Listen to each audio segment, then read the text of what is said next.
It is, all right. Good evening, folks. It's 4 o'clock here. I am going to go ahead and kick us off. Thank you, WTS members and community, for joining us tonight. And a special thanks to Barbara Ahrens and Madeline Schmidt from the WTS Central Region as co-chairs. You guys put together a well and thought out Central Region conference today. My name is Griselda Monsivice, and I am a member of the WTS Greater Chicago Professional Development Committee. I'm a transportation director at White & Company, where I help lead our practice in Phase 1 design services, as well as water resources. I became involved with the Professional Development Committee earlier this year after expressing an interest to the board about becoming more involved in the Chicago chapter. I'm thankful for this wonderful opportunity, and I urge new as well as seasoned engineers alike to become involved because this is a great group. So speaking of which, before we get started here, I'd like to go ahead and just identify a couple of events that WTS has coming up in both December and January. Starting off with the WTS Greater Chicago Holiday Party on December 14th in Oak Brook. And also we are asking you to keep a lookout for emails regarding the virtual WTS mentoring kickoff event, as well as a 2022 WTS Chicago mentoring program that is scheduled to be held next year. So tonight, I'm thrilled to welcome you to our fall webinar on planning environment linkages. So when our committee sat down earlier this year to plan out our webinars, this was definitely a topic that was on top of everyone's lists. We understand that there's lots of questions out there surrounding PEL and its implementation here in Illinois. We have a great team of speakers, and we're fortunate that they're able to share their insights, experience, and lessons learned over the course of the next 2 hours. Our team tonight will walk us through an overall understanding of PEL as related to the NEPA process, the implementation of PEL here in Illinois, and finally, we will hear of 2 recent case studies for local projects. Our presenters today are experts for both the public and private sectors. And I'll go ahead and start off by presenting Manisha Patel, who is our facilitator for tonight. Manisha Patel leads WSP's Environmental Process and Policy Practice team. Prior to joining WSP, she served as Deputy General Counsel for the White House Council on Environmental Quality. With almost 3 decades of experience and as a nationally recognized expert, Ms. Patel provides strategic advice on how to position infrastructure projects for accelerated environmental reviews and permitting approvals under NEPA, as well as related environmental regulations. Ms. Patel served as a senior policy advisor for the team that developed FHWA's PEL Desk Reference, a synthesis of best practices, guidance, and lessons learned related to US DOT's PEL program. She's also an instructor for the National Highway Institute course on PEL. And in this capacity, she provides state DOTs and other practitioners with a comprehensive understanding of PEL and its potential applications. So she literally wrote the book and teaches the class on PEL. So we're lucky to have her here with us tonight. Manisha will now go ahead and introduce tonight's topic. Thank you very much. And Manisha, over to you. Sure, and thank you so much, Griselda, Mary Lou, Varsha, and everyone at WTS Greater Chicago. It's really great to have this opportunity. And just a quick couple of kind of housekeeping and timing things. Griselda, as we transition to slides, would you like me to pass it back to you so you can introduce John and Felecia and Matt and the rest, or do you want me to? I believe it's okay for you to just queue up whoever is next, and we'll go ahead and let them introduce themselves and just say something briefly about themselves. This way we can kind of keep the flow. Thank you. Perfect. And I'm sure you all will be riveted to your screen, not able to tear yourselves away, but understanding that it is the end of a long day full of lots of information. We do have a break planned about 45, 50 minutes into the presentation, about halfway through, just to give folks a chance to get up, stretch their legs, get another drink if they need it. And so just to let you know that will be coming, but you won't want it. You'll just want us to keep going. You're going to love this stuff as much as we do. Next slide, please, Varsha. So I'm going to start us off talking about the National Environmental Policy Act, because PEL, which is an acronym for Planning and Environment Linkages, which is a program that has been advanced by the Federal Highways Administration and the Federal Transit Administration as an excellent tool for streamlining and expediting project delivery through the NEPA process, has at its roots NEPA insofar as the whole point of doing a PEL is to get yourself through the NEPA process. And so I think a great place to start is, what is NEPA? And NEPA is the National Environmental Policy Act. For those that aren't intimately familiar with it and don't put it under their pillows to go to sleep every night like I do, PEL is, I'm sorry, NEPA is a statute that's been around for actually 50 years. It's been around for a long time. It was signed into law by President Nixon in an era when, you know, we had lakes and rivers on fire, and there was a real crisis. And in some ways, you kind of feel that same sense of urgency these days in climate discussions and such. But really, NEPA has endured the test of time because it is really an elegant solution. It doesn't force a particular outcome, but what it does is require all federal agencies or any project that is funded by a federal agency or by federal dollars. Anytime you have a federal hook, NEPA requires that the federal agency take a very hard look at the action it's proposing, that they compare different options, different alternatives, look at what the impacts, environmental, social, and economic impacts of that particular action might be, and then to look to see if there are any ways to avoid, minimize, or mitigate that.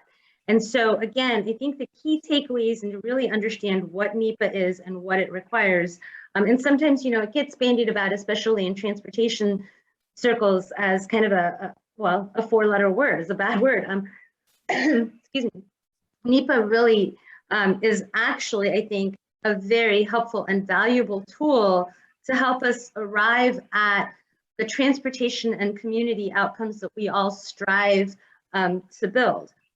And so what NEPA does, again, is a procedural statute that requires a federal agency to take a look at different alternatives, different options to build a project, and to weigh those, compare those with one another, look at what the environmental, social, and economic impacts might be, and to strive to arrive at a harmony and a balance.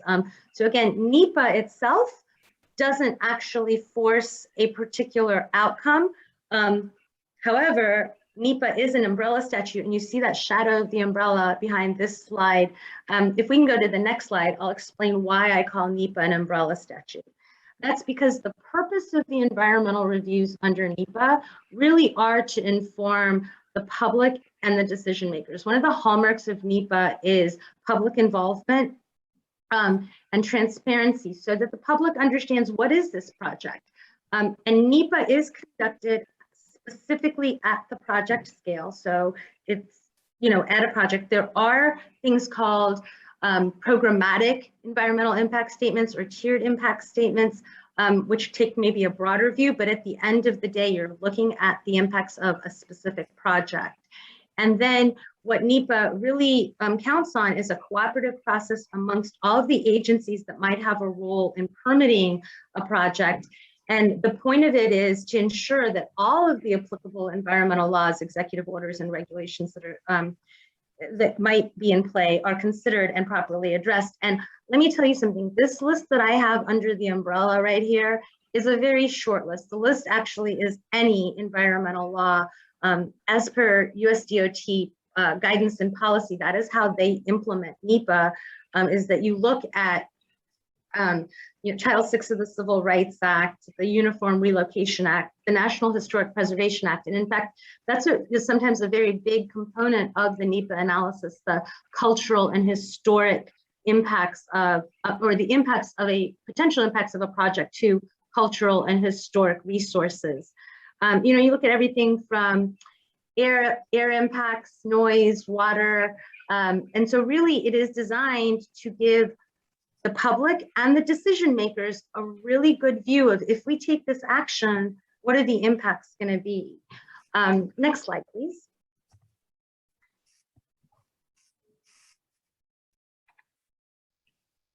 So while I'll keep going. Yeah, I was going to say, while we're waiting, I'll just keep going.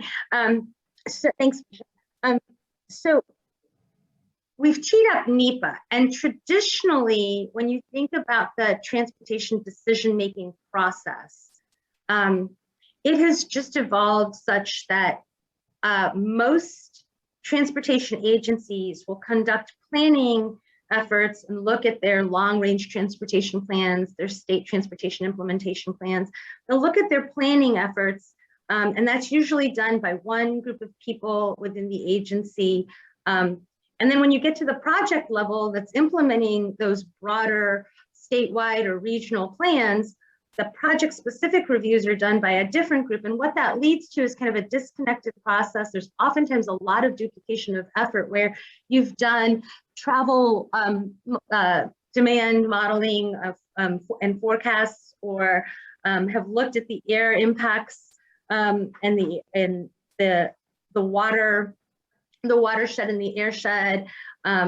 You've done all of this work in developing and thinking about like transportation conformity and that sort of thing. All that work has gone into your planning documents. And then when you get to the project level, you do it again. And so you end up with decisions being revisited. It leads to higher costs and a lengthier process. And I'm sure there are a host of other issues. And I think that with our esteemed group of folks here on the panel today, you are going to hear from Felecia and John and Tom and Matt about those kinds of other things that can sometimes protract and prolong project delivery. Next slide, please. And so what PEL is an approach that allows for those first two boxes in the transportation decision-making process to really get blended and to have like a synergy and to feed upon one another, so that when you get to a decision point, you know that you aren't reinventing the wheel, so to speak. And so the one thing I want to visually present to you is when you think about the life cycle of a transportation project, you start at the very beginning with planning.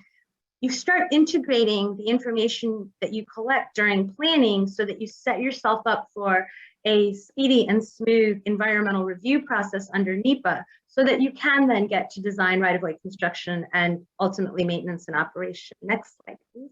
So PEL is really on that front end of the transportation decision-making process. So what is PEL then? In a nutshell, and this is the definition from Federal Highways and FTA, PEL is a collaborative and integrated approach to transportation decision-making. And really the emphasis here is that during planning, we start thinking about the environmental, community, and economic goals early. Start identifying what those goals are and what if you think about it in terms of what is the purpose of a transportation project and what is the need? What is the transportation need that it's trying to address?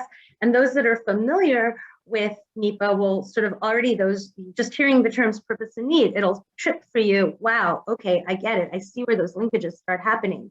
And so the idea is that you use the information that is developed during planning, analyses, whatever feasibility studies you might have, travel demand forecasts. I've mentioned a couple of different kinds of products. You use those things to carry forward directly into the NEPA process. Next slide, please. And the benefits of PEL, and these have been borne out. And as I said, PEL has been around actually for quite a long time. Even NEPA, when it was passed in the 70s, the implementing regulations for NEPA, the first set were passed in 1978, and they included a concept of adopting or incorporating by reference, meaning don't reinvent the wheel. And what PEL has done is really kind of formalize that into the planning process, really sort of teed up those places and those products in the planning process that lend themselves to being carried forward into NEPA review. And the benefits of this, because PEL has been in practice for quite some time, the very first statutory provisions that gave authority to do PEL came with the enactment of Safety Lou in 2005, and then were updated in MAP 21 in 2012, and most recently with the FAST Act in 2015. And so we know that the benefits of PEL, we've seen PELs used across the country. Federal Highways has put out several reports on the benefits, and they always come back to these same 4 points that I have on the next 2 slides. The first is PEL accelerates project delivery. It really does minimize the duplication of effort. And what it does is it allows you to move forward and progress and really kind of sort out some of the more thorny environmental or community or economic issues for a project without having to start that NEPA clock. And in doing so, because you're working in a collaborative fashion with the resource agencies that might be issuing permits and with other regional partners, you're building those collaborative relationships and working in cooperation. Next slide, please. And so what that lends itself for is having clear documentation of who is involved in which decisions. And that is such a great boon, because you can think about projects you've been on, especially big complex ones, where you kind of get a brain drain and loss of institutional knowledge. And so using the PEL process provides documentation because of the requirements of PEL that allow for that. And so ultimately it all leads to great project outcomes, because you have identified early in the process any considerations and concerns that the community might have, or concerns for environmental resources. And so it helps you design better projects. Next slide, please.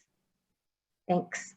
So in a nutshell, and I'm not going to, so I teach, as Griselda mentioned, for NHI, I teach a course that spans 2 full days on PEL. So there's a lot to dig into here. This is really meant to be an overview to kind of set the stage so that John and Felecia and Matt and Tom can all kind of talk about PEL in practice. But what you should know is that there are 2 statutory provisions. They're both here on the slides. One, if you want to adopt stuff that's done in planning and bring it forward into NEPA, there are 10 statutory conditions you have to meet. And then the other, if you want to eliminate alternatives during planning and say, look, this is just, it's a fatal flaw. This is, from an engineering perspective, we just can't pursue this alternative. You can do that work during planning and then meet the 6 conditions of section 139F4 to eliminate that and not have to reconsider that during NEPA. So it's a real boon. And what I'll say is the hallmarks of those conditions, I didn't list them out on a slide, but the hallmarks of them are that you want to make sure you've got, give the public an opportunity to review and comment. You don't have to respond to them, but the public does have to be involved. You need to make sure your data is reasonably current and make sure that you are coordinating with and getting concurrence from the federal NEPA lead agencies, as well as other resource agencies that might be involved. Next slide, please.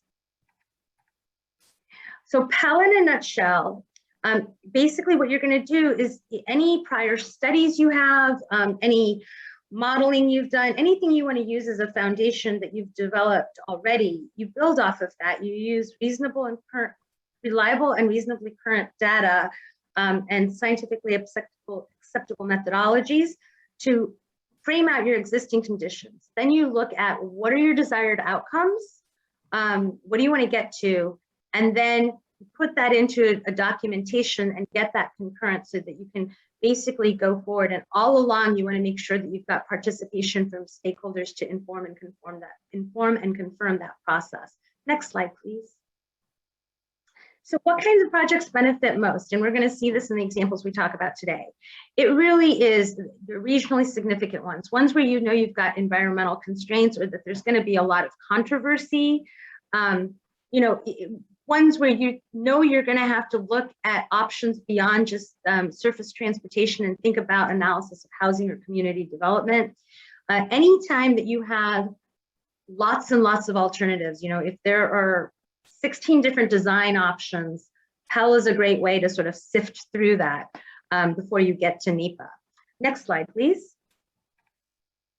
So when you're thinking about PEL, and I know this slide is a little hard to read potentially on your screens. I saw the email and the chat traffic that we'll be sharing the slides. So taking a look at this, These are kind of the examples of the kinds of planning products, whether it's safety data or data about environmental justice or traffic data. It all kind of goes into this mix of the PEL process. And then what it's designed to do is bring you out to a very streamlined and clean and quick environmental review process under NEPA. Next slide, please. I think it just helps to visualize that. And so again, I'm going to end my overview here by saying, you know, if you're not sure whether you want to do a PEL or whether a particular project is right for a PEL, and or you kind of know you want to do a PEL, but you don't even know where to start, I would commend you to the Federal Highways PEL questionnaire, which is available on Federal Highways PEL website, and the link is here at the bottom of this slide. But that's a series of 13 questions that are going to basically walk you through, does PEL make sense? Right, so if you have kind of a no-brainer, what I call no-brainer projects, something that's going to be subject to the lowest level of review under NEPA called a categorical exclusion, you really have no issues. So what am I talking about here? I'm talking about you're replacing stop signs within the right-of-way. There is no reason to do a PEL for that. No reason to do extra studies on that. But if you have a new highway interchange that you're contemplating that is going to cut through an environmental justice neighborhood, and by the way, there's a wetland and an endangered species and the Indiana bat, and you're just not sure how you're going to sift through all of those issues, PEL might be the thing you want to pursue. So I'm going to leave it at that, and very gladly turn it over to John Sherrill and Felecia Hurley from IDOT, and they are going to walk through what PEL at IDOT looks like. And John and Felecia, I'll ask you guys to just introduce yourself. Good evening. Thank you, Manisha, for providing that background. My name is John Sherrill, and I work for IDOT, what's in the Bureau of Design and Environment. And I primarily help projects in Northeast Illinois, whether it be rail, highway, just a variety of projects. Felecia? Felecia Hurley, also with Bureau of Design and Environment. And so I do mostly downstate districts 2 through 9 for IDOT. All right, so next slide, please.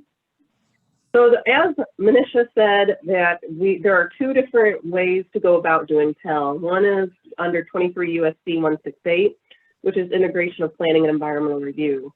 So on the left side of the screen, you can see what may be decided under 168, and then what needs to be done in order for that decision, those decision points to be valid under NEPA, are on the right side of the screen. So under 168, you can decide whether tolling is appropriate, private financial assistance, or other special financial measures are necessary to implement the project.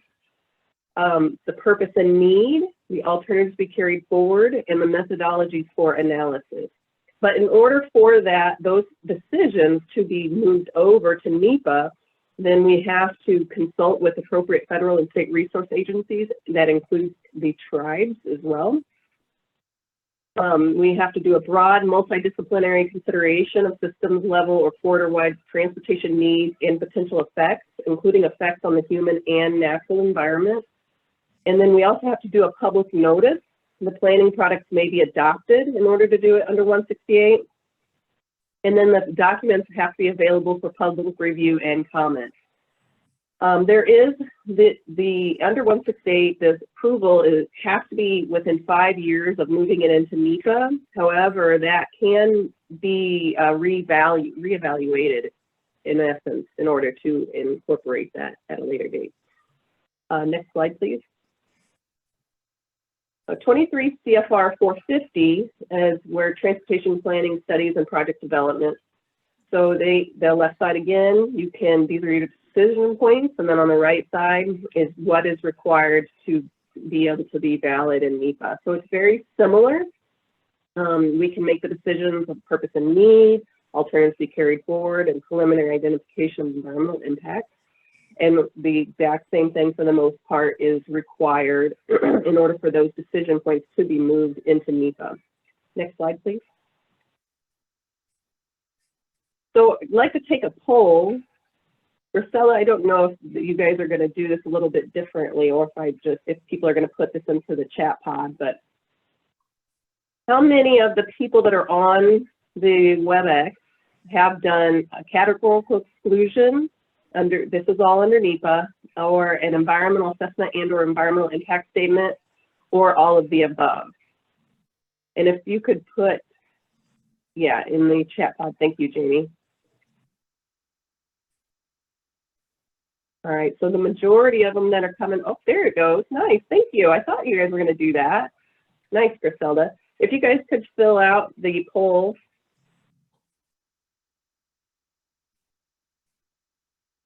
So the first question is, how many of you worked on the categorical exclusions, environmental assessment and or environmental impact statements, or all of the above? And then the second question is, who is your employer? State government, local government, consultant, or other?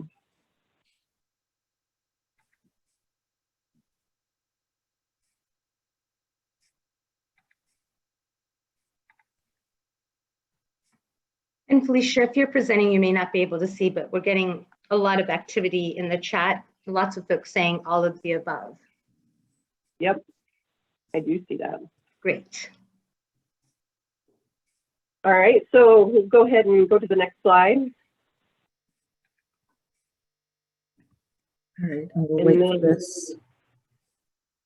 Yeah, I didn't know if you could show the results of that or not, but it's good to know that the majority of people, because that was our main concern, is who the audience, what your guys' level of involvement with NEPA had been. So next slide, please.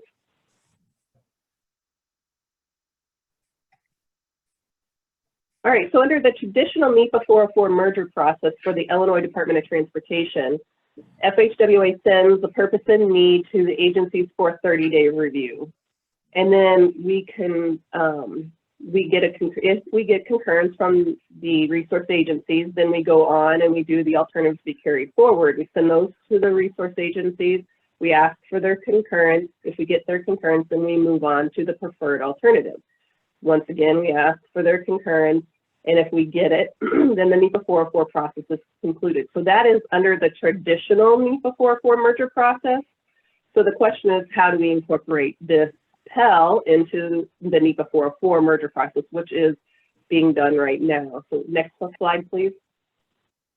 So incorporating the planning and environmental linkages, we are changing up our agreement with all the resource agencies, and that's being signed at the moment. So this is how it's going to work for any projects that are going to be doing PEL and qualify for the NEPA 404 merger process. The first thing that we're going to do under PEL is send the purpose and need to the agencies and ask them for consistency determination. So it's not going to be concurrent, it will be considered consistency determination. So if we get a consistency determination, and the consistency determination is it consistent with NEPA? If the resource agencies agree it's consistent with NEPA, then we go to the next stage, which is alternatives to be carried forward. If the resource agencies agree that it's consistent with NEPA, then we will move on to NEPA, which we will switch it over from a PEL to NEPA. And then we will, in doing that, we have to ask for those consistency determinations to be moved from consistency determinations to concurrence points, because technically we're not allowed to get concurrence points under PEL. And so by doing this next step, which is different, is that FHWA will send the purpose and need and alternatives to be carried forward to the agencies for a 10-day review. And then they'll say, yeah, we still agree that it is, okay, and we give you concurrence. So once we get concurrence on those, then we move over to preferred alternatives. And actually I should back up real quick. This does not require a project to go to another meeting. This particular point right here that I was just talking about, where we ask for it to be switched from consistency determination to concurrence, will be done by email. So FHWA will send that out to resource agencies and ask them to do that via email.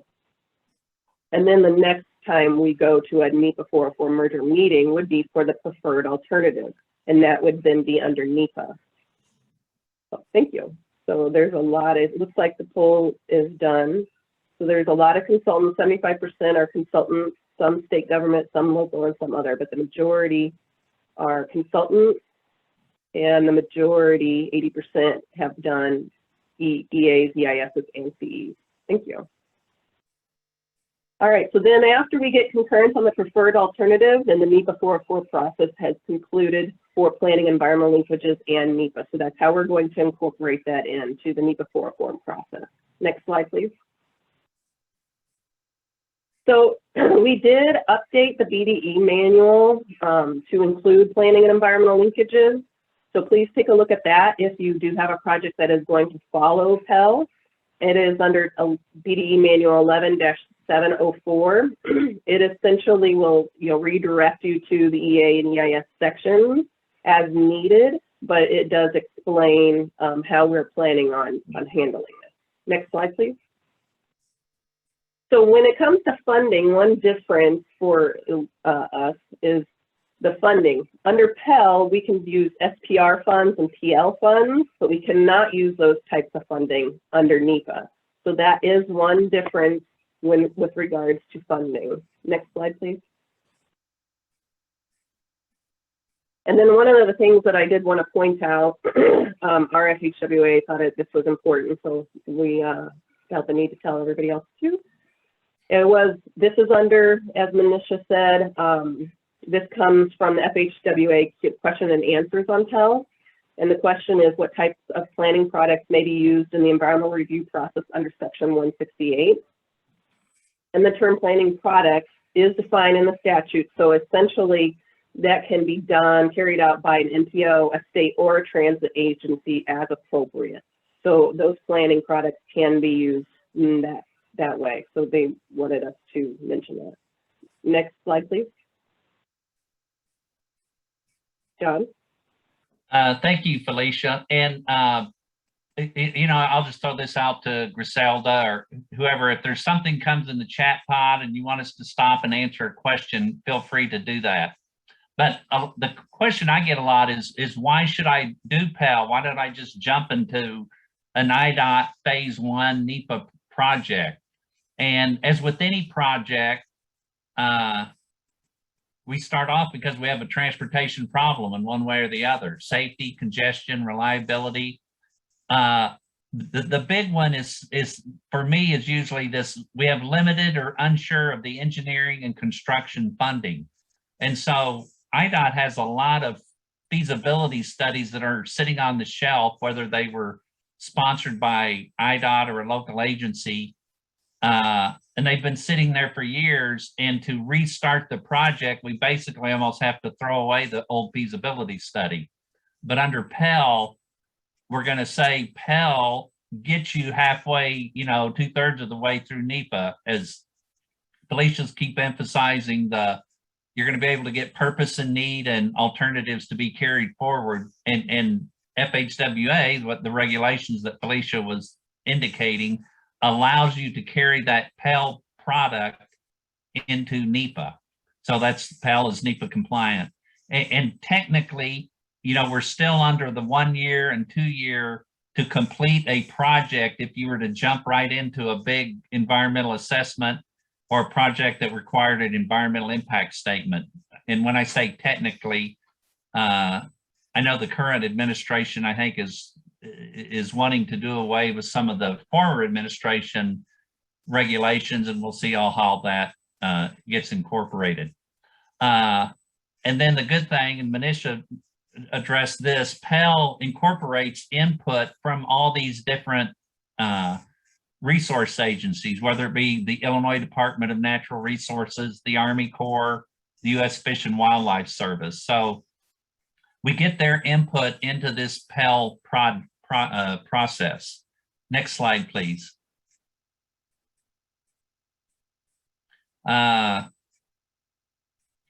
mentioned this, but PEL can be used for a state project, local agency sponsored project, MBO projects. And basically, I don't personally see the need much anymore to do a corridor study or a feasibility report. You might as well just do a PEL. And then for transportation projects, I foresee the need for complex CE projects, EAs and EISs. And that word complex, that's my term. It's not, you're not going to find that term in IDOT policy, but just to indicate how complex a project can be. I don't know if you're aware of it, but like the Circle Interchange, anybody who goes downtown Chicago the last 5 years seen that was actually done as a CE. So you can't get much more complicated than that and still have a CE. But next slide, please. The Jane Byrne there. This is some details. Felecia and I are going to go back and forth on this slide. And this is Illinois specific, Illinois DOT specific. And notice, so because people said, what do I have to include as far as my environmental analysis? You know, I'm the project sponsor, I'm the consultant working for the consultant. So this first one, agriculture, you're going to estimate your farmland acres on your project to be converted to transportation. And at this stage of it, the Conservation Service and the Illinois Department of Agriculture, they do not want to receive their form, the Convergent Impact Rating form. They don't want to see it at this stage. So we're not going to be messing with them at this stage, but you're going to estimate how many acres of farmland, and you're going to put it in your report. And when I've taught other classes before, and I'm going to say it here, is if you have a zero, it's very important to report zeros. So it's like, well, we're not converting any farmland, you know, it's a downtown Chicago project or it's downtown Naperville. Well, report that you're converting zero. Air quality, all you need to do is identify if the project study area, I'm calling it the study area, is located in a non-containment area. And then Felecia, you want to get the next two there? Yeah, so floodplains, obviously everything that we're talking about on this needs to be done once you get to your alternatives to be carried forward, not during the purpose and need. You just need to be aware that these things are out there. So floodplains, you need to identify the floodplains within the project study area using the most current FEMA floodplain map. It's very important that you're getting the most current one. And then under groundwater resources, identify your community water supply wells, source water protection areas, and if located above the Mahomet full source aquifer as well. John? Then on noise, you know, noise is a big issue, a noise report. Under PEL, IDOT at this time, and I believe this is what we're going to carry forward, you're not expected to do a noise report, noise analysis under PEL. Now, obviously, once you get into NEPA, that will be required if it's a type 1 project. Socioeconomics and environmental justice, you need to identify your demographics and socioeconomics, and you need to document the expected project impacts to the environmental justice community. This is as with any project, this is a little difficult because it's like, how involved do I get with community involvement?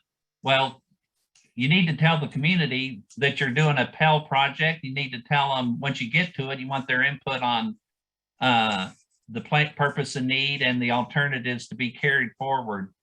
So, but it would not be expected to do the level that you would normally do for a full phase 1. And Felecia? So for special lands, you need to identify any 4F, 6F, OSROD, et cetera, resources that may be impacted either permanently or temporarily. So in order to determine if there is a 6F resource in the area, you need to contact Illinois Department of Natural Resources and show them the area, what parks are in the area, name them, and then ask them if there's been any special funds used on those areas, and then that way you would know that. So for surface waters, you need to identify streams, rivers, lakes, and determine if there are any 303D listed streams, 305B. So all of that is under IEPA. You can get online and look 303D Illinois and it'll come up. So you need to look and see if there's any 303D or 305B, sorry. or nationwide rivers inventory, streams, and if there's any wild and scenic rivers. So in Illinois, there's only one wild and scenic river, so as long as we're not in that one, that's always good. Next slide, please. John, do you want to do this one or you want me to? I think you, Felecia, please. Okay. So when to submit an ESR during PEL? So there's going to be 3 different things that happen here. And this is also what we tell people to do for EIAs and EISs when they're just not doing PEL at all. So it's going to be very similar if you've done this for an EA or EIS, but if you have not, bear with me. So the first time you submit an ESR will be during the development of the purpose and need. So I need you to submit that, and the point of submitting that is you need to state in that ESR that you're requesting database information, and this is being processed as a PEL. So the point of doing that is so that way we are aware, the cultural unit, the natural resources unit, the special waste unit are all aware that this is occurring, and we can give you all of the database information that we have, and that way everybody's on the same page. And then I'm going to need to submit an addendum once the alternatives to be carried forward are determined. So once you determine what those alternatives to be carried forward, submit that addendum, and then BDE will conduct an appropriate on-the-ground surveys as needed for that particular project. And then a second addendum will be done after it's been switched from PEL to NEPA, and that would be for your preferred alternative. And then that way we in BDE can actually coordinate with the resource agencies as appropriate for those impacts, and we can determine what the actual impacts are. It's very hard to determine what impacts are from our point of view when we don't know what the preferred alternative is. So that's why, in order to keep everybody on the same page, this is the best way forward. Next slide, please. And yeah, and just one quick thing on that. An ESR is an environmental survey request, and Felicia's going to get into the details up on here. Yes, thank you. Sorry, I should have said that. So here's an example ESR that I tried to, hopefully this is not too confusing. So this is an example ESR. So when it was first submitted, it was submitted for this entire area, all of the shaded area. So that was when they were developing their purpose and need. They weren't sure exactly where the new river crossing was going to go. They just knew that this particular project needed a removal and replacement over a major river, which is the Illinois River. So it included the entire shaded area. And then the addendum, the first addendum was for the alternatives to be carried forward, which is in blue. So some of this area that was shaded originally was then taken out of the ESR limit. And so we could do surveys, on-the-ground surveys in a much smaller size. And that becomes a really big deal when you're talking about people out in the field for really long periods of time. So it's a lot easier for us to do. So then the preferred alternative ended up being the red box for the most part. The red area was the preferred alternative. So that's an example of how that would occur. The bigger area would be your purpose and need area, and then your alternatives to carry forward is your first addendum, and then your second addendum is your preferred alternative. Next slide. Back to you, John. So what is the expected level of cultural analysis under PEL? And I'm going to throw to Griselda just to let you know, we probably only have 5 or 7 minutes more presentation here, so bear with us. And again, we were asked to get into some level of detail here, so that's why we're presenting the way we are. So you, the project sponsor, you, the consultant, you're going to propose an area of potential effect for review by IDOT's cultural unit. You're going to ask that APE be shared with FHWA and SHPO.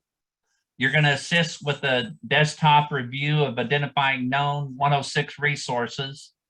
You're going to develop a consulting party list. You're going to notify consulting parties, and this is new from FHWA, just as from few weeks ago. you're going to send letters to tribes at either 2 or 3 points. And Felecia, correct me if I'm wrong, we know at purpose and need and alternatives to be carried forward, we're going to be notifying the tribes and possibly at the introduction of PEL. Yeah, and Jamie Benz put in the question, is there a process in place for who sends the tribal notification letter? So we are currently just starting to do this, so this is brand new. We are planning on updating the BDE manual with examples, but it will actually be the district if the district is involved, or the local entity if the local entity is involved. So whoever is the main person will actually have to send those letters out to those tribes. FHWA is not responsible for sending those letters. So next slide, please. So what is the expected level of natural resource analysis under PEL? And I'm going to ask Felecia to do that since that's her expertise. So upon receipt of the ESR, Illinois will conduct a database review that depicts record of occurrences of listed species that occur in the project's vicinity. So that's going to be when you submit it for your purpose and need. That's the entire intent of that.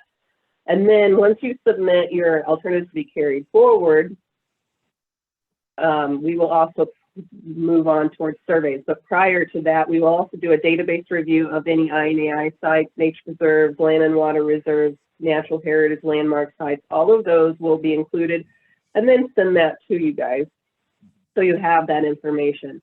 And then you also, as the consultant party or whoever you're working with, you have to review the nationwide wetlands inventory to determine wetland impact. So you'll use the NWI until we do actual wetland delineations, and we normally don't do it on large projects until we have a smaller area, as I depicted in the ESR example. And so that would usually be after your alternatives be carried forward. So until that point, you use that NWI. Next slide. So for regulated substances, IDOT's going to do what's called a site assessment letter report. A site assessment letter report. And there again, that's why we need you to indicate on your ESR that you're doing a PEL. Next slide, please. So what are some lessons learned? There's some mugshots of Felecia and I. What are some lessons learned about PEL? And so we've been in many meetings with projects and so forth, and we have 4 issues or 4 lessons learned. And we're going to go over each of these in a little bit of detail. Felecia says treat PEL like a phase 1. She's going to explain that. I'm going to explain to do your homework on purpose and need and logical termini. And then I'm going to say that we don't have all the answers. Be a little, and then Felicia's going to explain to expect us. When I say us, it could be FHWA, it could be IDOT, be your project sponsor, to ask a lot of questions about your public involvement. Next slide, please. All right, so the first lesson is treat PEL like phase 1. So what do I mean by that? Well, from Illinois Department of Transportation's perspective, what we are doing, the purpose and need and alternatives to be carried forward, are normally done during phase 1. And phase 1 is a IDOT specific term. And so because of that, there is some lingo out there that can get confusing. Planning, you know, it's a little bit different in Illinois. So either way, what we are saying is that the decision points that are being made, that purpose and need and alternatives to be carried forward, are essentially going to be done as PEL, but we treat it the same as a phase 1. And then that way there's nothing lost, and we make sure that we get everything done. So there's similar documentation in the phase 1 report is to be in the PEL report. So your logical termini need to be in that PEL report. The geometric issues and evaluation of bike and PED, you know, your environmental analysis, as we were just discussing, your NEPA ready purpose and need. So if it's, you know, potentially going to be an EA or EIS, then that would go through the NEPA 404 merger process. Your NEPA ready alternatives to be carried forward. the preliminary analysis right-of-way needs. All of these things that we would normally do during phase one are going to be in that PEL report, which is why we're saying treat it PEL like a phase one. But understand that we cannot get to a preferred alternative under PEL. That would have to be under NEPA itself. Make sure you're documenting your public involvement activities in the PEL report as well, and a preliminary discussion of project costs and funding. Next slide, please. So another lesson learned is, and I'm going to deeper dive into logical termini and purpose and need. And all of you are many of you are transportation engineers, and you see these terms here: capacity, transportation demand, modal interrelationship, safety, roadway deficiency, system linkage. Your purpose and need needs to be, there's some reason, there's some problem out there, and you, just because this is PEL, I've been in several projects where the project sponsor, I think more so than the consultant, thought the details and the backup data on this did not need to be done. Well, it does need to be done. So you've got to really nail down that purpose and need. Next slide. And this is not a purpose and need. This is a solution. If all of us have driven to Chicago on I-55 and where Illinois 129 is, I've been in meetings where, and I'm using this, this is not a purpose and need. IDOT will construct a modified trumpet with a free flow ramp at I-55 and Lorenzo Road. And and you can read the rest of it for yourself. That's the solution. That is, so if you come to a meeting with that, we're going to be sit there wild-eyed like, well, what's the problem? How, you know, so next slide. So here on that particular example, here's the purpose of this project. The purpose of this project is to improve safety, facility conditions, and interchange operations of I-55 between Illinois 13 and Lorenzo Road. And there's the various need points. And you can see, without going into a lot of detail here, there were 2 paragraphs on facility conditions, 3 paragraphs on safety, 6 paragraphs on regional and local travel. So my point in going into this is purpose and need requires a lot of backup data and homework. Next slide. And there's purpose and need guidance, references from FHWA and AASHTO, and you're probably familiar with some of those documents. Next slide, please.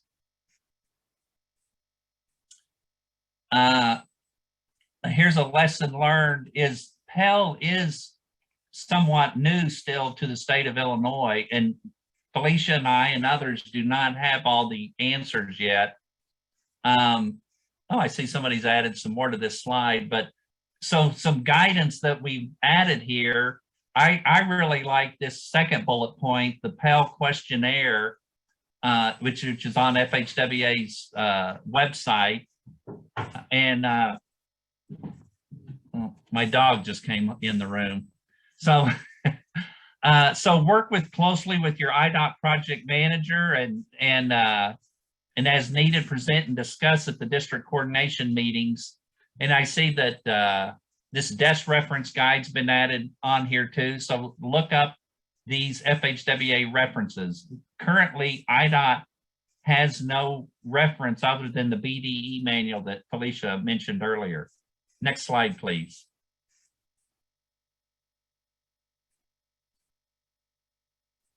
All right, so the lesson learned. So the next one is, how the public involvement under PEL. So does the project have to have an in-person meeting? Well, that depends. A public hearing wouldn't normally happen under PEL. It would normally happen later, during the NEPA process.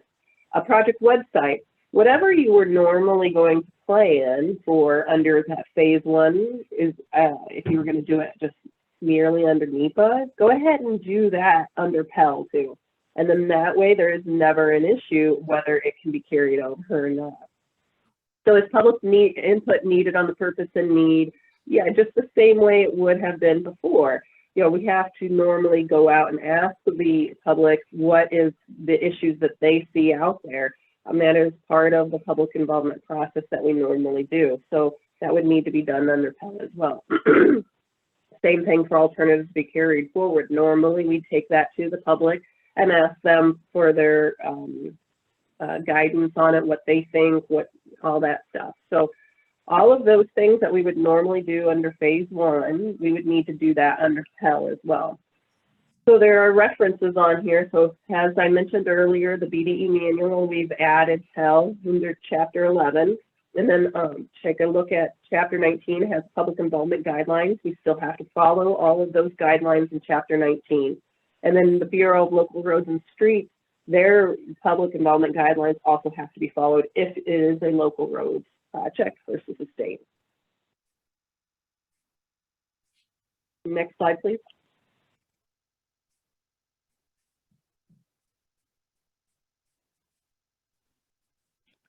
Yep, that's awesome. Thank you, John and Felecia. That was actually so fantastic. And I love that you guys were able to just dig into the details to sort of flesh out. I felt like I flew through my slides. So I'm happy for that. And before Felecia, you take yourself off of screen, I have a question, and I'm going to invite all of our participants to also use the chat box to send us questions. So this is the moment, guys. If you've been waiting to ask John and Felecia some direct questions, you got them here right now. So please feel free to light up the chat box for questions. But I actually have a question, Felecia. I think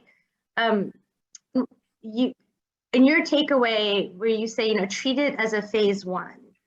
I think that's excellent advice. I couldn't agree more, because it really does then set you up well for the ultimate NEPA process. But I've also heard Federal Highways say time and time again that PEL is a very flexible approach. It is meant to be tailored to suit the needs of a given region or a given project. There's no perfect PEL or cookie cutter PEL. And so to that point, John, don't worry so much about not having the answers. I think the answers kind of depends on what your PEL is, right? So my question is there sort of a level at which if someone were to come with you and they say, we don't actually know what the termini is yet? In Illinois, would you say, all right, go back and do a little more of your homework and then come back and start the PEL? Or is it okay to get started before you know all the answers? I'll give one answer, and then actually some of our other speakers may give another answer. Some projects lend themselves to easily identify the logical termini between an intersection and an intersection. With certain projects, it may take months or a year or two before you really can nail down the logical termini. And I've run across both. And I think that's one nice thing about PEL, it gives you that opportunity to study it while you're trying to evaluate that.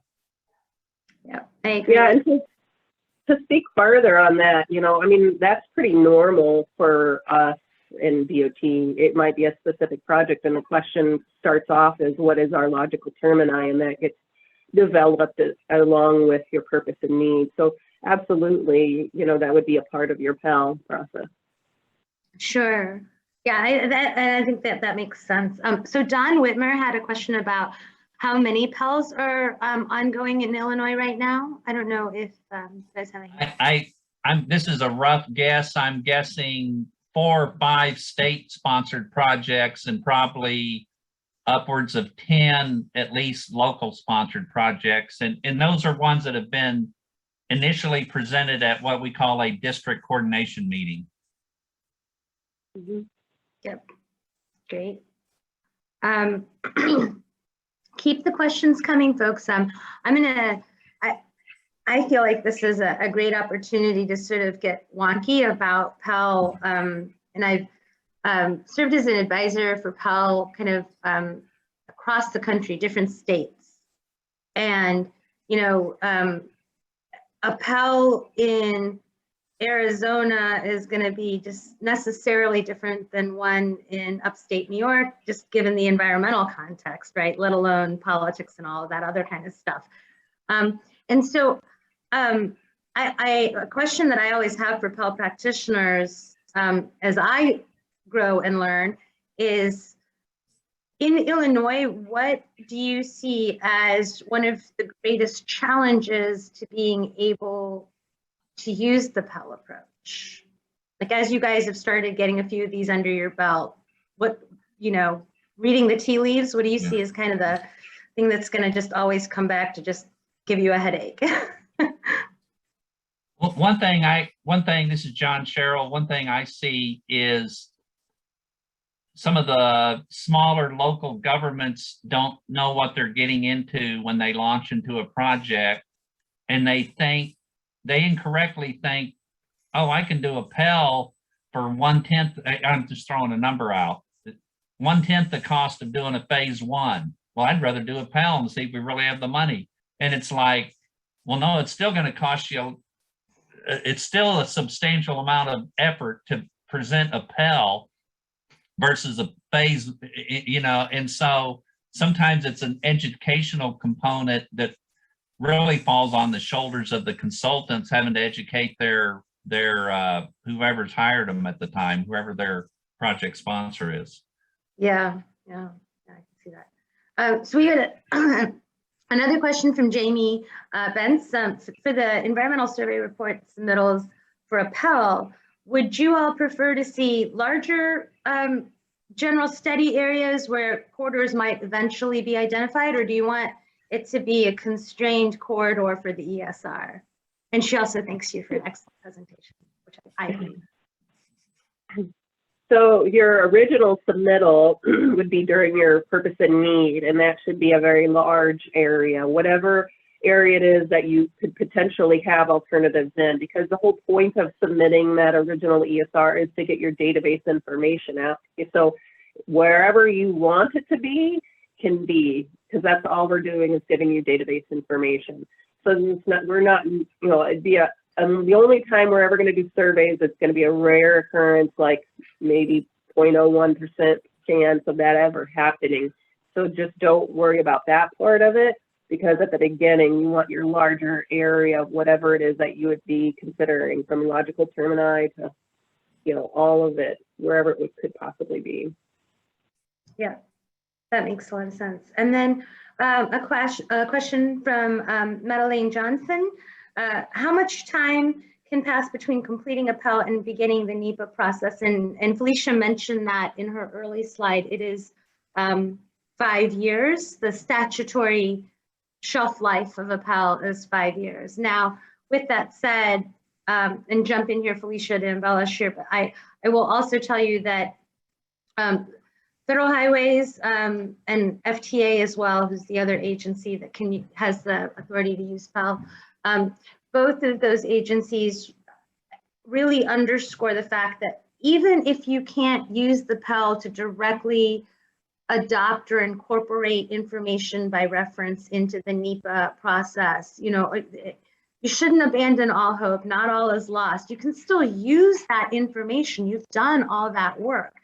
So if your 5 years have expired, you know, use that to dust it off and update it, but you just don't throw it out with the bathwater, basically. I don't know, John and Felecia, if you would add or have different advice on that. I believe Illinois DOT has a good relationship with FHWA Illinois on, and I'm going to use the formal term, reevaluation of a NEPA product. And we have a good process there where they, for projects that are many, many years old, they reevaluate it and we tell them the changes and we're good to go. And I foresee we will have the same process for PEL, that, you know, even if a PEL's 5-7 years old, we'll do a reevaluation and get it approved and go on about our business. Yeah, exactly.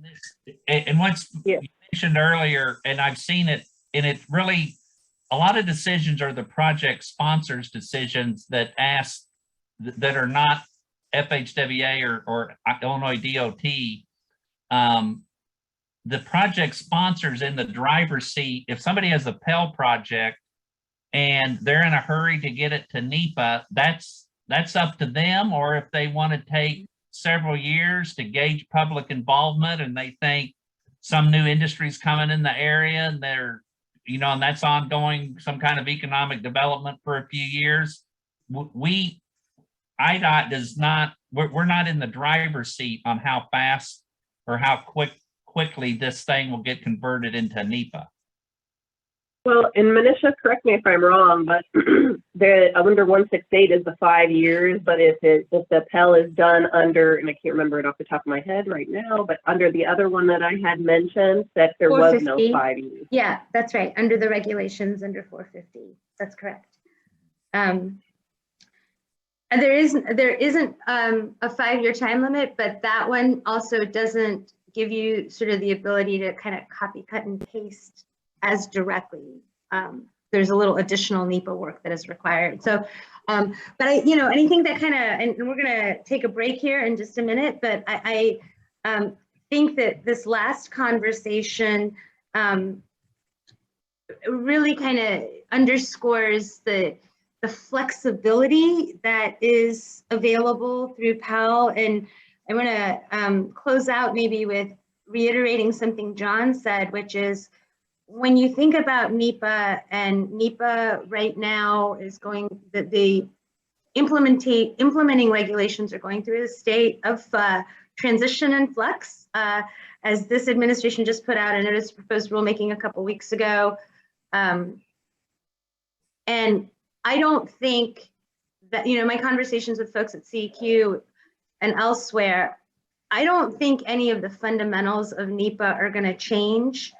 But while we're waiting to see exactly what those requirements are going to be and where they're going to land, you can get a PEL started and get your work going and have that kind of ready. And once we see what the specific requirements are going to be, you can transition to NEPA pretty quickly. And so I think that that is a great thing to do as well.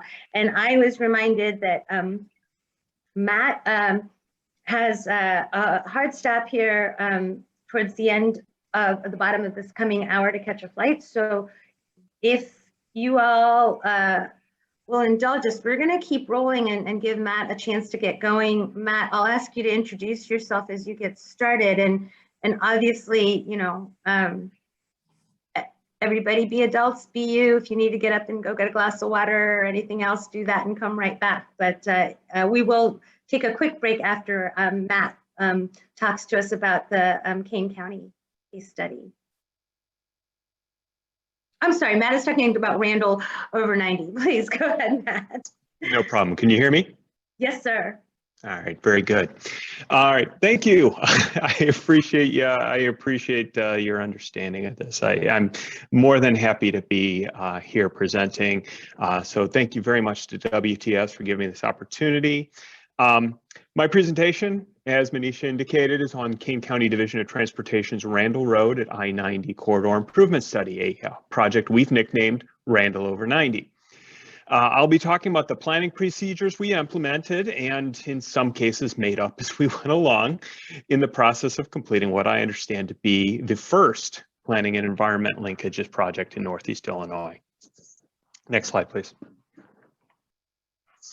Little bit about myself. I am a 25-year engineer, 19 years of those with Burns and McDonnell, graduate of the University of Illinois, not necessarily in this century. My specialties are MOT design, design and implementation of innovative intersections, including roundabouts, traffic engineering and analysis, and as evidenced by the PEL Phase 1 design that put me in a really good position to be part of this particular project, which I want to remind everybody, if you are interested in seeing any information about the project itself, to check out our project website, www.randallover90.com. Next slide, please. I would be remiss in not recognizing the other people who were key to the success of this project. I'd start, of course, with Mike Zakozik, the KDOT project manager, who did a great job of connecting us with the IDOT and FHWA staff who could keep us on track. As project engineer for Burns and Mack, Katie Leska was an invaluable leader of our team and a key to its success. Tim Cope led the formidable traffic analysis task out of our Kansas City office. Chelsea Smith and Talia Clark managed public involvement. Jerry Coilis and Emma Kay did structural analysis and design out of our downtown Chicago office, and Chris Zamatis and our environmental team did a great job out of Downers Grove in helping us assess the topographic sensitivities of our corridor. Next slide, please. You've already heard over the last hour what a PEL is. So what I'd like to focus on in the next 20 minutes or so is the experience that we had as a design team in completing a PEL. We'll cover these 3 points: the transition away from a feasibility study, the public outreach process, and the means by which we created, scored, and selected our design concepts. Next slide, please. Brief recap of the project history. Our corridor is the most heavily traveled part of Randall Road, which is KDOT's most heavily traveled route. It is the most significant north-south corridor in the entire county and carries more traffic than any of the Illinois state routes.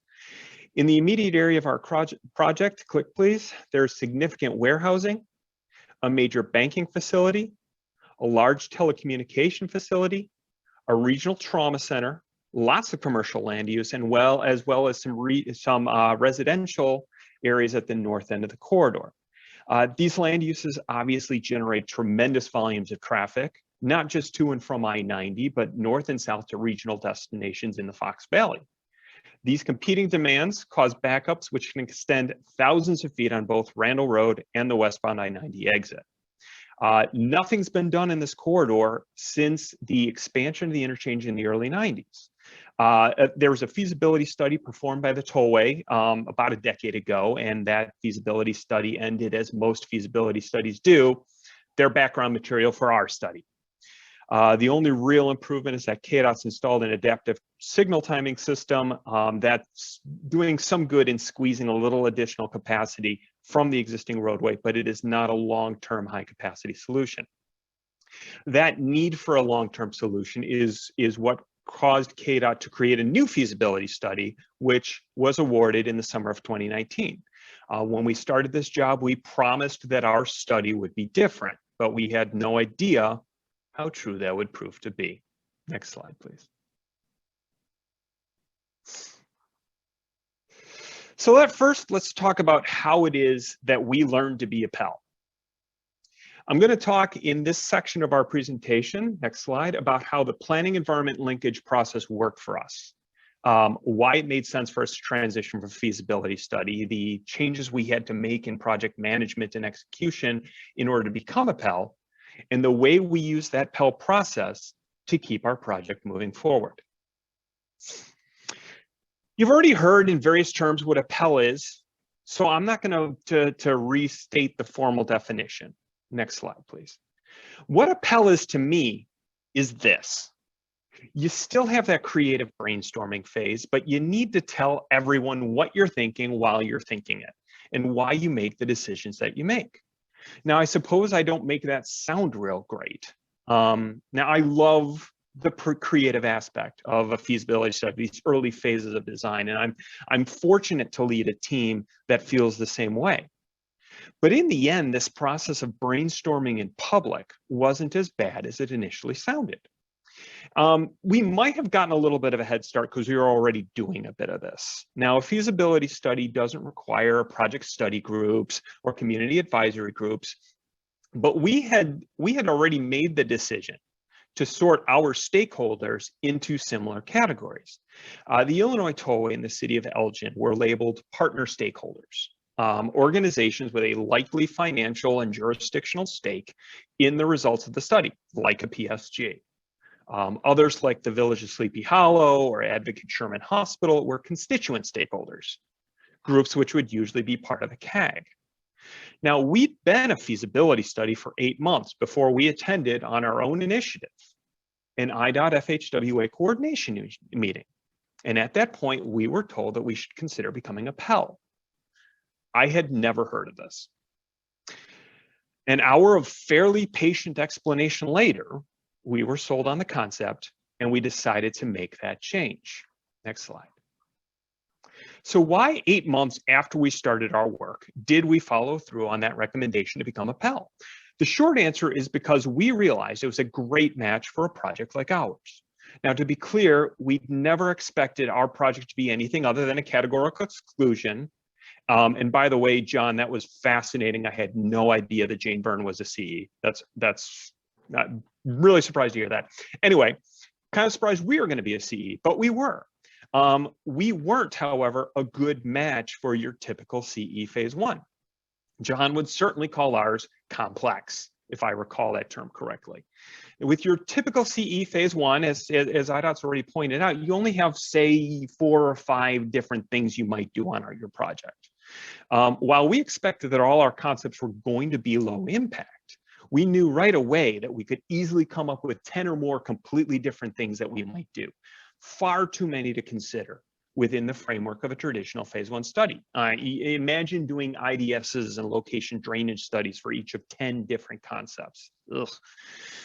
As a result of becoming a PEL, the feasibility study we were doing essentially became the screening process for a phase 1 at a fraction of the cost. Maybe it wasn't 1/10, but it was definitely down there. Now, our job began as a feasibility study because KDOT had no preset notions on what to do for Randall over 90. And I think I can break Felicia's slide down as a PEL was well suited for jobs where you don't know what you're going to do. So finally, how were we affected by the transition?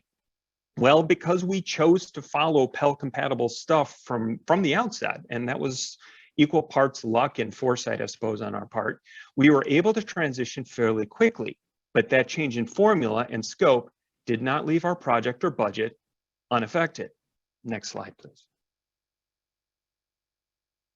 Now, we were fortunate to have public involvement baked into the scope, but you mustn't forget, as it's already been pointed out, that the PEL requires that NEPA phase 1 level of community stakeholder outreach. Our first real difficulty was that nobody really had any experience in executing a PEL. As John said, they don't have all the answers. FHWA didn't have all the answers. There was a lot of coordination involved in defining our deliverables and agreeing on the level of effort needed. Second, the goal of a PEL is really different. One primary deliverable, which was most interesting to me and certainly the most challenging to produce, is a set of alternatives to be carried forward. Basically a list of concepts which are found to meet purpose and need better than anything else on your job. You need a defensible, transparent, and traceable rubric for making the decision of which concepts you're going to keep and which you're going to discard. And a lot went into that, and hopefully I'll have enough time to share that with you shortly. Next is that some of the documentation was much more involved once we transitioned to a PEL. The first pre-PEL version of our purpose and need statement was a 4-paragraph document along the lines of what you'd prepare for a traditional CE. PEL guidelines, however, required our purpose and need to contain all that analysis and background. I think John called it our homework, which went into that original statement, such that our original 1-pager was 9 pages long by the time we got sign-off. Let me talk about sign-off. The biggest complication as far as we were concerned is that during our PEL, there was no mechanism analogous to design approval to complete it. I believe Felecia referred to a lack of concurrence points. As we are coordinating, in our case, we were simply told that our questionnaire or our report or our alternatives to be carried forward were NEPA ready, or even that no further comments were going to be issued. Now, submittals of these documents are referred to as coordination points, but nothing is going to be done until that first step of the NEPA phase 1, when we submit our purpose and need and our alternatives to be carried forward for confirmation that they're suitable for, I believe the phrase is incorporation for reference. Until then, we don't have closure, and we simply have to risk that we'll receive that confirmation. One example is that tribal coordination IDOT mentioned, which we have to undertake, despite the fact that we basically finished everything 3 months ago. It's our understanding that the PEL isn't over until those materials have been incorporated for reference. Now, while we have plenty of assurances that that's going to happen, that lack of certainty is a challenge. Next slide, please. There are two specific major scopes which set a PEL apart from a feasibility study, the degree of public involvement and those primary design deliverables I've already referenced. I'd like to spend a few minutes telling you about how both of those processes played out in the Randall over 90 PEL. Next slide, please. As I'd indicated, we already had public outreach in our scope. So our first in-person public meeting was straightforward, very typical, people in the room, 75 or so showed up. It was lovely. However, that need to maintain a good level of public coordination was severely challenged by the onset of the pandemic. We met that challenge by holding a virtual public meeting on schedule in early February of this year. Because it was so important to reach all of our prospective attendees, our notifications included mailings and newspaper bulletins, as well as online announcements and email blasts. We also provided paper copies of all of our virtual meeting exhibits at multiple pickup points throughout the corridor. But in the end, the success of our virtual meeting was anchored by our use of Zoom, which allowed for both general sessions and breakout sessions in our virtual public meeting. The way we handled ours was that we began with a live 35-minute project overview, after which time we allowed attendees to move between 4 breakout sessions. These breakout sessions included a traffic operations room, a design, safety, and structures room, an environmental studies room, and a lobby where we took general questions. What made our virtual meeting successful, I'm sorry, next slide, please, is that we knew what we wanted to achieve, planned every step very carefully, and rehearsed the heck out of things by ourselves, with people outside the project team, with people outside our companies. We did several run-throughs of how we were going to manage every step of that virtual public meeting. We distributed frequently asked questions documents to the team so they knew talking points. We spent hundreds of hours of prep, basically, preparing for our so-called spontaneous and live public meeting. Perhaps of most notable interest is that everyone who participated in or led a breakout meeting was taught how to eject disruptive people. In the end, we didn't need this technique, but I think the fact that we prepared it gave everyone some confidence. You got to remember also that some people might not have access to the internet. Like I said, we provided hard copies everywhere. We also provided a phone number for people who wanted to call into the meeting while they were reviewing the meeting materials. But most importantly, in the end, our virtual public meeting had more attendees, distributed more better information, and got more feedback than we did with our in-person meeting. And for all that, at about half the cost. I personally miss those one-on-one conversations. I think they lead to better understanding and learning about a job, but the breakout sessions went a long way towards addressing that gap. Next slide, please. The other aspect of our project, which was most dramatically affected by the imposition of the PEL requirements, was our design and evaluation process. We started, of course, with data collection. A big line that we've heard a few times already is you've got to understand the problem before you can look for solutions. And we made that a watchword of our project. We worked very hard to do all these background analyses to make sure we understood the job as well as we could. Knew it was congested, but why? And what other specific issues are out? We performed all these analyses prior to our first public meeting, presented that information, that understanding of the public, and got really good feedback about what we felt were the issues. Next click, please. In advance of the initial public meeting, we prepared a purpose and needs statement. This was the short one before we built into it for public review and comment. You can see its summary here. Next slide, please. Like I said, we didn't do any design work until data collection, first public meeting, and acceptance of our purpose and need statement. We did a really nice job of sticking to this, in my opinion. Now, our traffic analysis encouraged the division of the project into 3 largely independent segments: the area south of the interchange itself, and the area north of the interchange. In the end, we came up with over 20 concepts, each of which were specifically designed to address one or more features of that purpose and needs statement. There were 5 concepts in the south, about 10 interchanges, 3 different concepts in the north, and a few that extended across multiple segments. The first screening process that we went through was a fatal flaws analysis. Now, like I said, all of our concepts were relatively low impact, no displacements, no significant environmental concerns. So really the only things that caused our concepts to be fatally flawed was performance worse than doing nothing. And believe it or not, a few of our concepts did that, including the DDI that you see here on screen. The other fatal flaw was concepts which created excessive maintenance or operational concerns. We had this lovely flyover concept, which had these beautiful bridges, which were going to cost just way too much money to maintain or take care of or operate on. So that concept was discarded. But this only eliminated a handful of concepts. So we then moved to the next step of the process, determining which ones of these were worthy of being carried forward. Next slide, please. Here are the components of our evaluation matrix. These 12 criteria were developed by the project team, introduced to the public, who added 1 or 2 of their own. They comprised the purpose and needs statement and were vetted by our stakeholders as important consideration for any potential Randall Road improvement. I'd like to highlight a few of particular interest. Obviously, engineering analysis and traffic operations was the most heavily weighted of our categories because traffic is the major problem on Randall over 90.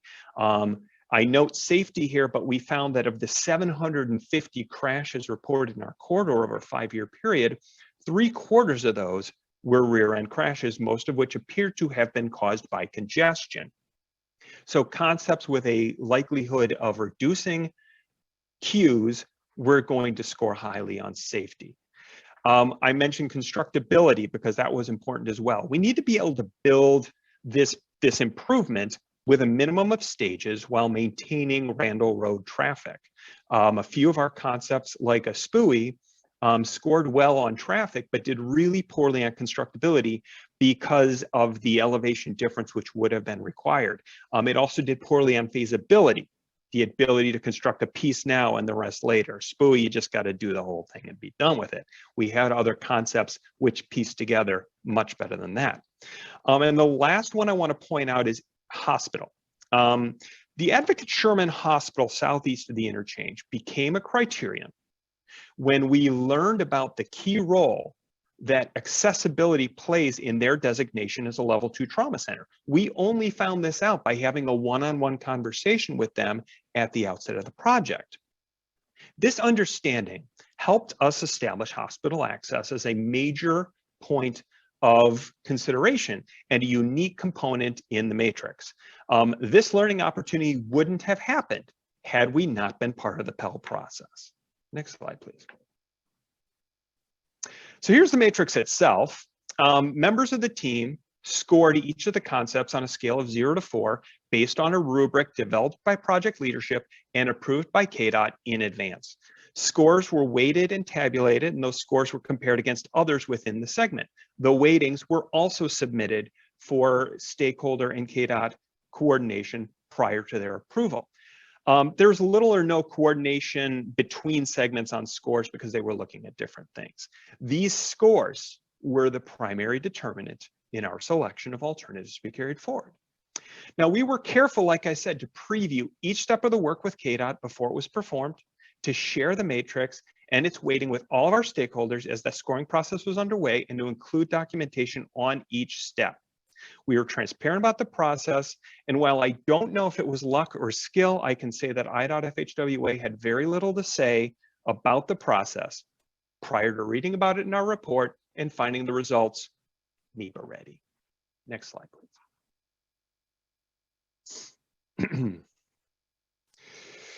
The Randall over 90s PEL essentially concluded at August 11th BLRS FHWA meeting, where we were told that the people reviewing the Randall over 90 PEL report had no further comments. We're still in limbo to some extent until that NEPA phase 1 begins, hopefully in a few months. Click forward to 2 slides for me real quick, please. Yeah, skip that one. And then go click, click, click, please. These are the 3 things that I think helped the Randall over 90 experience work and how you can apply these to your PEL. First of all, you got to communicate. Those one-on-one meetings with our constituent stakeholders and our partner stakeholders taught us a lot about how to tailor our improvement concepts to the needs of the corridor, which made them not only good alternatives to be carried forward, but things that people could get behind. Now, Randall over 90 is only one study. And we already know from talking to each other here that there are challenges in consistency. So you've got to have patience. There's no formal process, no standard procedure. So make sure you develop an early understanding of the end products of the PEL process. I'd have you go back to that treat PEL like phase 1 slide and just staple it to the wall. And make sure your client and your agencies know that you understand it and that's the path you're going to follow. Then take the time to develop that detailed plan, be diligent, follow through, execute that plan. A lot of work goes into documenting those concepts you came up with, the procedure you develop, and the decisions you make. Next slide. I think I'm done. I am. Thank you so much for listening. I'm sorry I had to rush a few things. I do like talking about this process. I don't know that I'd call it fun, but I definitely call it helpful. Randall over 90 has much greater chance of success of turning into something because of the PEL process. My email's below. I welcome any questions you might have over the next few minutes. Otherwise, please email them to me, or hopefully Manisha can compile a few and send them along to me when we get the opportunity. For sure. I've got a few minutes. Thank you so much. Yeah, Matt, no, thank you. And you know what? Thank you for your candor and openness and sharing the challenges and the struggles and strife you all had. Because, I mean, I think that that is helpful to hear experiences and to learn, because as John and Felecia were saying, you know, one way to conceive of it is to say that no one has all the answers, or to say there's no consistency in the process. But again, I think coming at it from the standpoint of what PEL is meant to do and the tool that it is, the way Highways wants folks to use it, it is very much in that flexibility that I think all of us have an opportunity. And I think with the nicks and scrapes, I think, Matt, you've come out, you know, with the lessons learned, that as we build this sort of community of practice and we talk about, you know, here are the practice tips and, you know, the kinds of things. And I think the experience you guys had with the virtual public involvement, you know, I liked your little three flower, the clover leaf kind of thing, because I think the communication piece is so critical, and getting that public involvement, as you were saying, as painful as that can be in the process, in the end, knowing that you've got something, you've got a project that is kind of just ready and wait, you know, as you said, ready, waiting for that next NEPA phase. I hope that NEPA goes super smoothly for you, for all of the effort you guys have put into it thus far. One thing I want to thank you for, by the way, Manisha, is you mentioned now how PELs build relationships. Yeah. In the end, one of the keys to the success of this project is likely going to be those relationships that KDOT built with Elgin and with the Illinois Tollway through the process that the PEL required us to do. Yeah. So that was a very good point on that. I just want to make sure. Yeah, yeah, no, and I'm like I said, I always love hearing these stories, because, you know, if you're going to put in the effort, whether it's in a PEL or just going straight into NEPA, but once you're engaged, you want to get something out of it. And so something you said at the end that I think is very helpful as well, and I'd welcome John and Felicia's thoughts on this, as well as Tom Murtha, who we're about to hear from here from CMAP. You know, to me, I think once you're into the PEL process, it's hard to build the airplane while you're flying it, which is a lot of what you guys had to do, I think. But you know, you gave folks a tip, which I think is really worth underscoring, and I'll welcome, you know, folks to again, just as we did with John and Felecia, please, if you have questions for Matt, put him in the chat. His email is there. You can always email him. And I know he's got to go, so I'm not going to hold him up much longer. But Matt, the point that I think you made that is really worthwhile is think it through before you get started. Use the PEL questionnaire. Think through what is it you want to, and it, for the consultants amongst us, talk to your clients. Don't, it's a little hard sometimes. It can be a little awkward to sort of be like, wait, what do you really want to accomplish? But with all due respect and politeness, really use that PEL questionnaire as a way to say, what would you, MPO or state or local project sponsor, what would you like to get out of this at the end? And have an understanding of what the PEL process is and what the PEL process is not. And going into it eyes wide open, I think makes a lot of sense. And I know, Matt, in your particular case with Randall over 90, you guys sort of switched the flip halfway through. So I mean, I think it's a great example, and I really do thank you for sharing it. I think given where we are, and I want to make sure we have enough time to hear from John. I'll once again throw out there any more questions for Matt. Otherwise, I know he's got to get somewhere, so we won't hold him up. No problem. Okay. Thank you so much. I enjoyed it. Great. Take care. Thank you. So I will switch over to Tom Murtha from CMAP, who's going to talk to us about Laraway Road, another great example of a PEL. Tom, I will turn it over to you and let you introduce yourself. All right, very good. Thank you so much. I'm Tom Murtha. I am a transportation planner at the Chicago Metropolitan Agency for Planning. That's the Metropolitan Planning Organization for the 7-county Chicago area. And we undertook the PEL processes as a pilot at this point. Next slide, so I can explain why we did this. So as part of our long-range plan onto 2050, we identified 47 highway rail grade crossings that we prioritized for study or investment. Some of these projects are already underway, but some of them are really unknown with regard to the scope or community support. Many of them are the responsibility of local agencies to develop, and our experience and the experience of our partner agencies is that, again, there's this reticence among local agencies to move forward with this. They see large federal aid projects that may cost $50, $60, $70 million as huge risks for their community.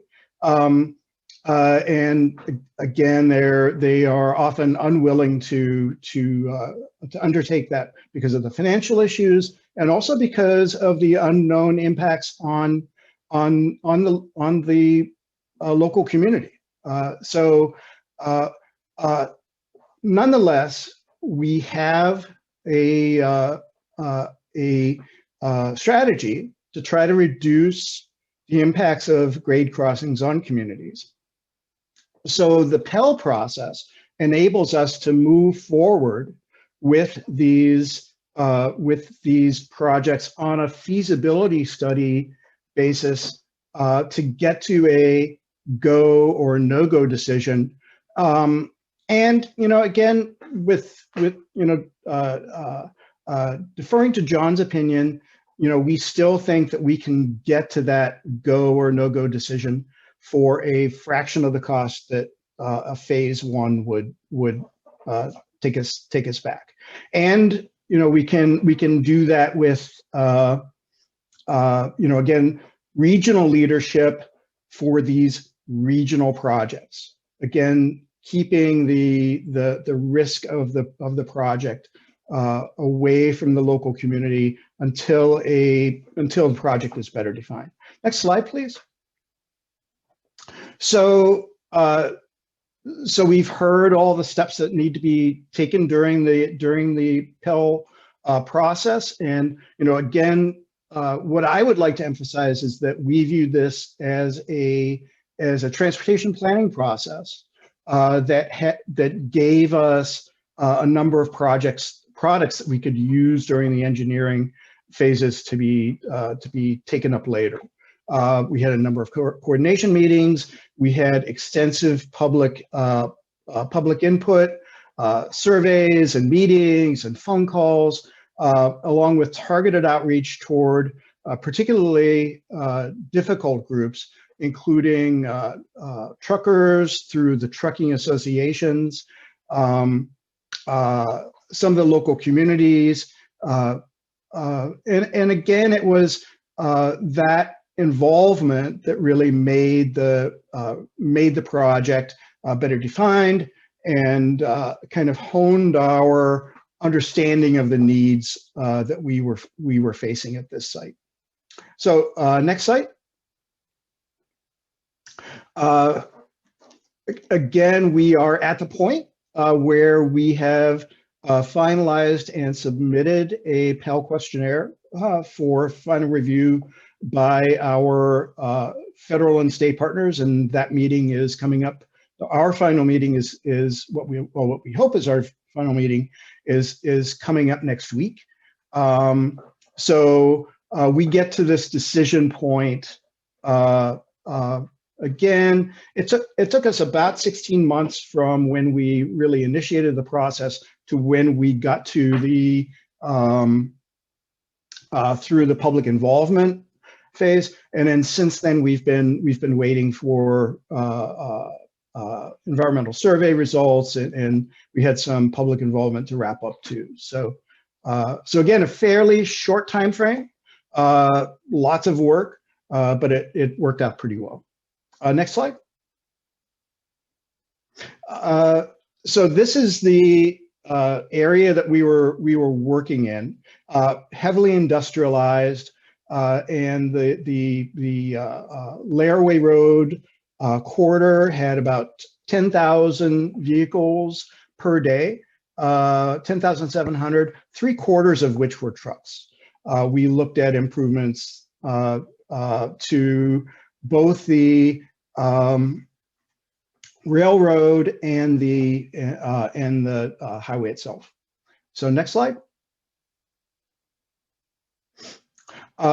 Among the problems that we identified, the trains across the track at this project site, this railroad grade crossing, maybe the Amtrak trains that cross here fairly fast, and it's scheduled to be a high-speed rail corridor in the future, but the freight trains may be taking 10, 15 minutes to cross. Queues of trucks back up behind those trains and then pour into a nearby signalized intersection, spilling back across the tracks, creating a lot of delay. And next slide. And also some safety issues because of that spillback. This was one reason why this was identified as a priority for the region. In consultation with the Illinois Commerce Commission staff, we put this near the head of the list with regard to looking at crossings in the region. The mixture of high-speed trains and trucks sitting on the tracks was not deemed accessible, or acceptable. But again, safety was just one element of what we looked at. Next slide. We heard from through our public involvement that again the major concerns about delay and freight travel time reliability at the crossing. Extensive public involvement planning work led to a lot of good input from our stakeholders. Next. again, fairly focused outreach to the trucking community. Next slide. And we, using our public involvement work combined with an awful lot of data that we collected both from CMAP resources as well as other publicly available data. The main areas to be addressed were delay, safety, and freight network reliability. So we arrived at the purpose and need statement that you see on the right there. Again, a fairly long document to support this. Transportation system performance report, compiling all of the data, purpose and need, really using that data to make the argument for an improvement at this site. Next slide.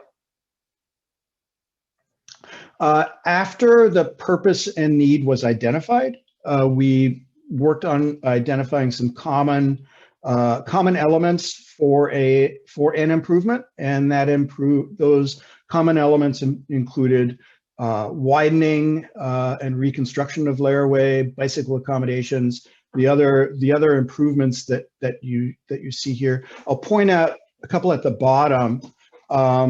There is a lift station just off of the right-of-way at the railroad crossing that limited our ability to with regard to some of the alternatives that we could put forward. So, but the crossing has to have access to the railroad, service roads to get to those access points, and access to the lift station, as well as operating capabilities for the trucks that need to go in there and out of there on a regular basis.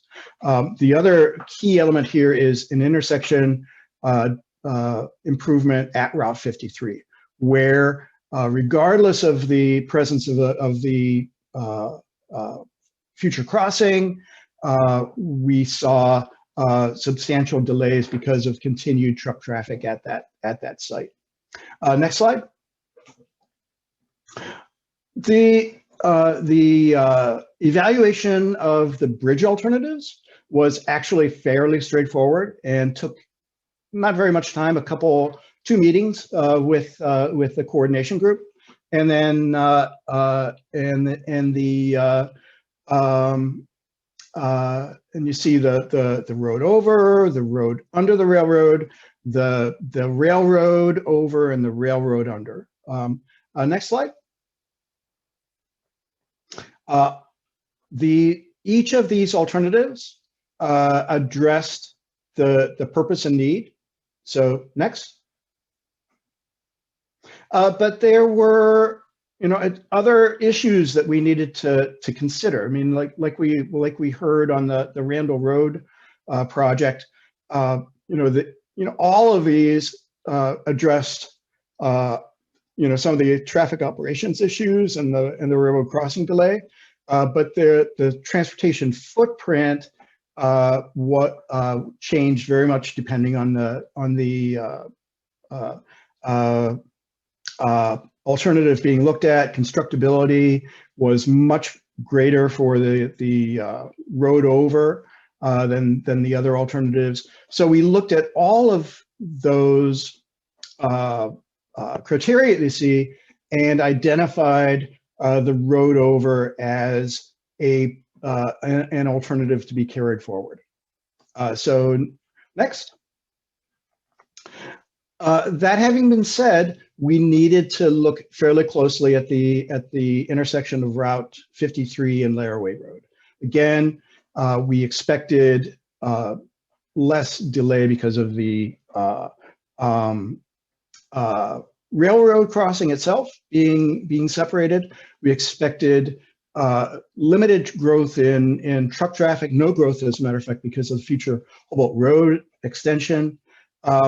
But there was still a substantial amount of traffic that was expected to go through here, and a growth in passenger vehicle traffic up to the year 2050. So we looked at a number of alternatives at this intersection. Next slide. And here they are. So turning lanes and through lanes on the Laraway side, some innovative treatments, including continuous flow intersection improvements, improvements to Route 53. So next slide.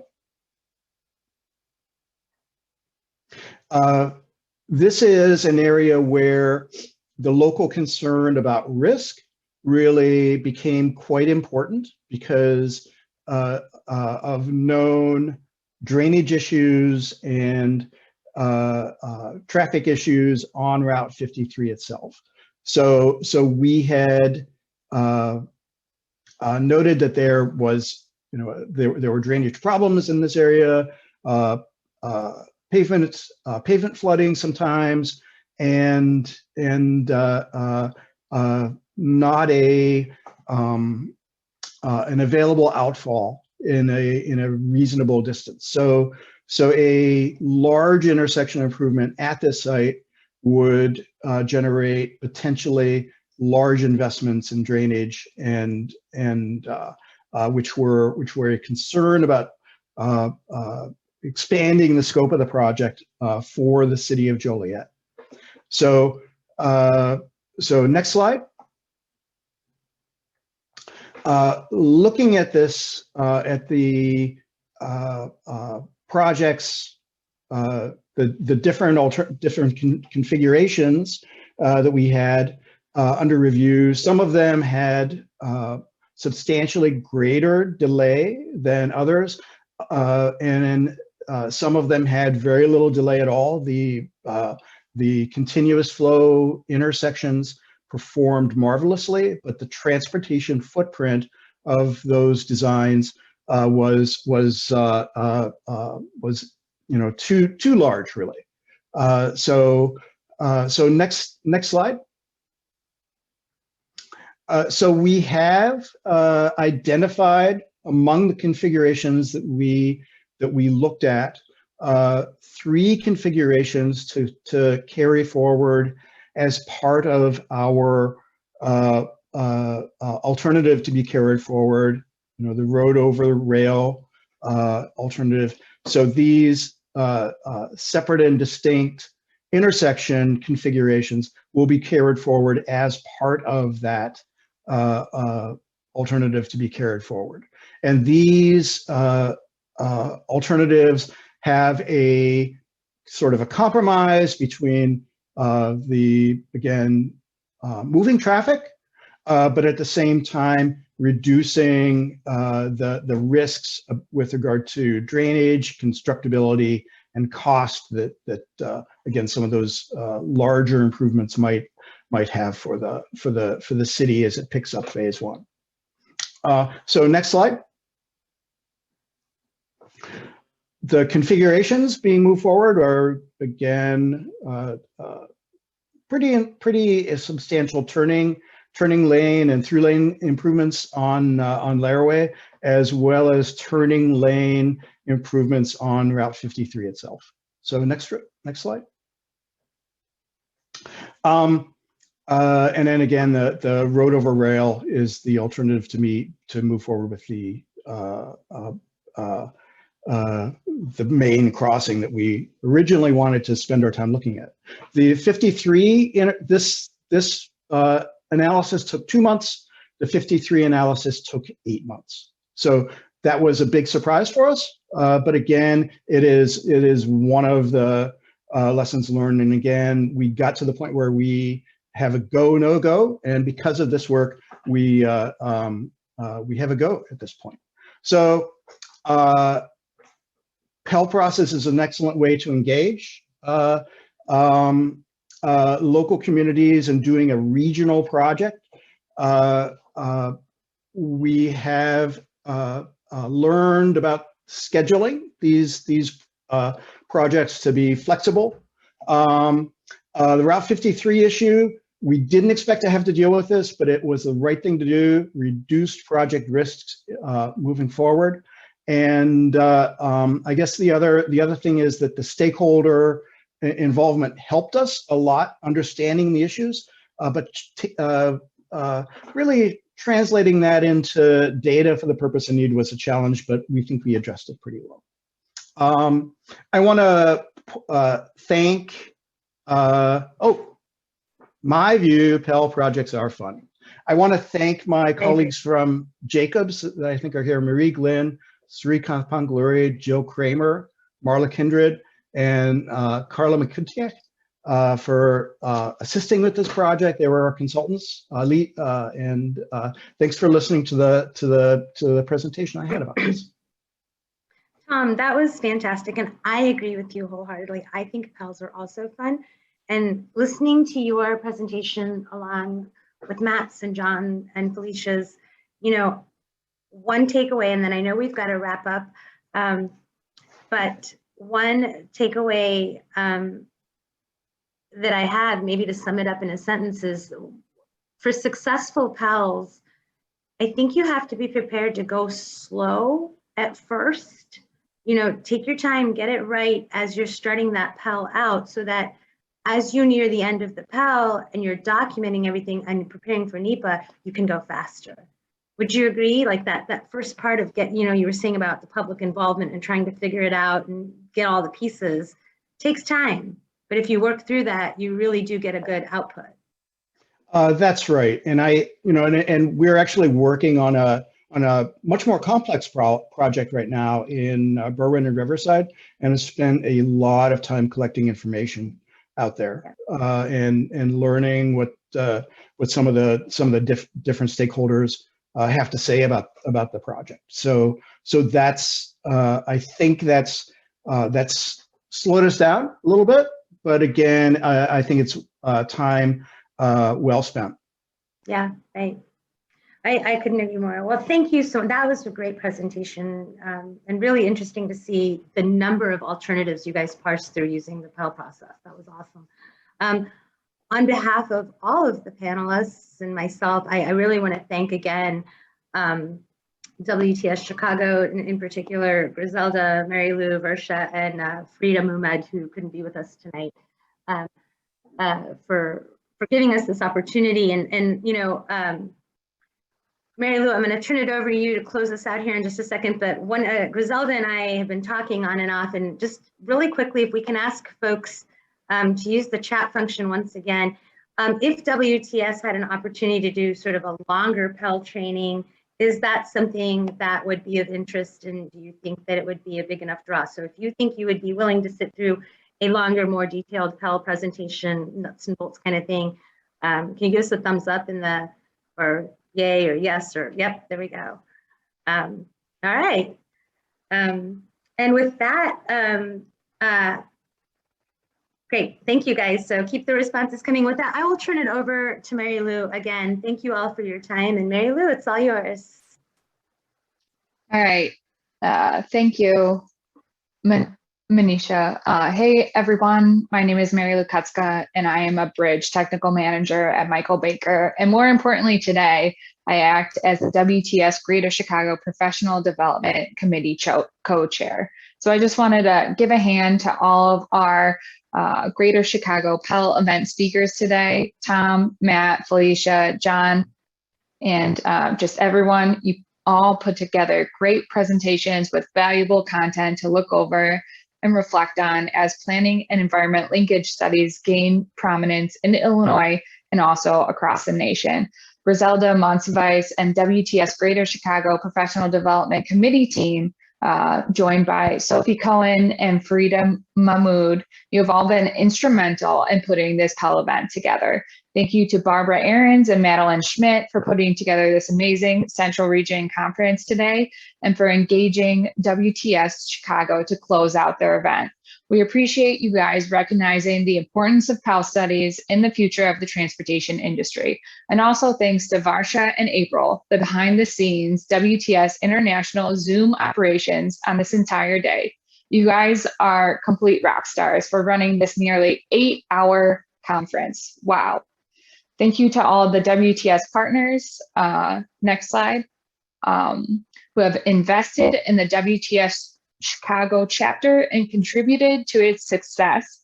in all its events, as well as our scholarship program. Becoming a partner is a valuable tool for both private firms and public agencies to become involved in the Women's Transportation Seminar and to invest in the future of women in transportation. And lastly, thank you to you guys, the audience. This conference and closing event would not be successful without your participation. We hope to see you all at a future event and look forward to your continued participation in the Women's Transportation Seminar. Until next time. Bye, guys.